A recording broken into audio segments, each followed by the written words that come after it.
Welcome to விவேகாஸ். இன்றைக்கி பார்க்க போகிறது ஒரு சமையல் வீடியோ தான். இதை பார்த்தோன்னே நீங்கள் முட்டைன்னு நினச்சிடாதீங்க. இது வந்து உருளைக்கிழங்கு கிரேவி. இது வந்து எல்லாத்துக்குமே நல்லா சூட் ஆகும். சப்பாத்தி சாப்பாட்டுக்கு எல்லாத்துக்குமே வந்து நீங்கள் இதை வந்து சைட் டிஷ்ஷாக பண்ணிக்கலாம். இது வந்து மட்டன் மசாலா பொடி வச்சு பண்ணுறது. சூப்பராக மட்டன் குழம்பு டேஸ்ட்டுக்கே வந்துடும். இதை வந்து நீங்கள் ஃபுல்லாக வீடியோ பார்த்துட்டு செஞ்சு பார்க்கலாம். என்னென்ன இன்க்ரீடியன்ட்ஸ் வேணுங்கிறத இப்போ நான் சொல்கிறேன்.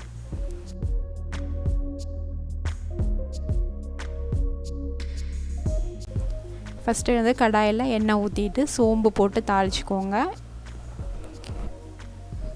சோம்பு போட்டு தாளித்ததுக்கப்புறம் நெக்ஸ்ட் வந்து வெங்காயம் போட்டுக்கோங்க. வெங்காயம் போட்டு நல்லா ப்ரௌனாக ஆகிற வரைக்கும் நல்லா வதக்கிக்கோங்க. இந்த ஆயிலில் வந்து கொஞ்சமாக தேங்காய் எண்ணெயும் ஆட் பண்ணிங்கன்னா நல்லாயிருக்கும். குக்கிங் ஆயில் கொஞ்சம், தேங்காய் எண்ணெய் கொஞ்சம். நான் கொஞ்சம் தேங்காய் எண்ணெய் சேர்த்துருக்கேன். உங்களுக்கு டேஸ்ட் பிடிக்காதுன்னா நீங்கள் வந்து குக்கிங் ஆயில் மட்டும் யூஸ் பண்ணிக்கலாம். நெக்ஸ்ட் வந்து ஜிம்முக்கெல்லாம் போய் ஸ்ட்ராங்காக இருக்கீங்கன்னா தக்காளியை வந்து அப்படியே போட்டுக்கலாம். நான் வந்து கட் பண்ணி இந்த மாதிரி போட்டிருக்கேன். 3 தக்காளி போட்டிருக்கேன். இதை வந்து நல்லா வதக்கணும். தக்காளி சீக்கிரமாக இப்போலாம் வதங்குறதில்ல. ஸோ கொஞ்சம் டைம் எடுத்து வதக்கிடுங்க. கொஞ்சம் உப்பு போட்டிங்கன்னா கொஞ்சம் சீக்கிரம் வதங்கிடும். அதனால் நான் இப்போ உப்பு போட போகிறேன். ஓகே, கொஞ்சமாக உப்பு போட்டு இதை வந்து நான் வந்து நல்லா வதக்க போகிறேன். ஓகே, ஒரு வழியாக நான் வந்து கொத்தி இந்த மாதிரி நல்லா ஸ்மாஷ் பண்ணிட்டேன் இதை. நெக்ஸ்ட் வந்து இது கூட கொஞ்சமாக மிளகாத்தூள் சேர்த்துக்கோங்க.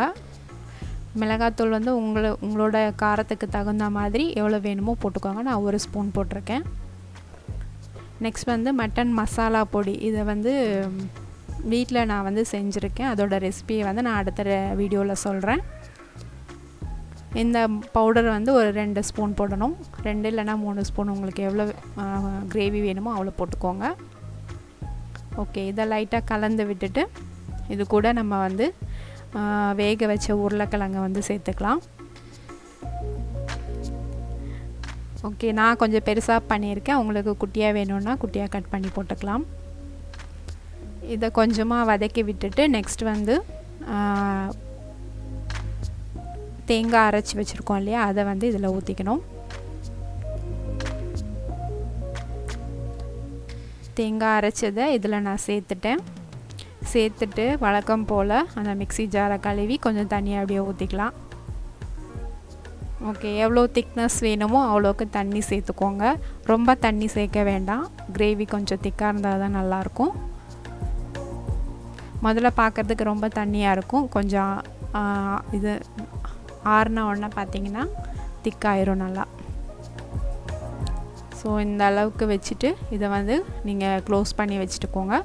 ஒரு 10 மினிட்ஸ் அந்த மாதிரி ஆகும். அப்பப்போ எடுத்து கலந்து விடுங்க, இல்லைன்னா உருளைக்கிழங்கு ஃபுல்லாக போய் அடியில் ஒட்டிக்கிறோம்.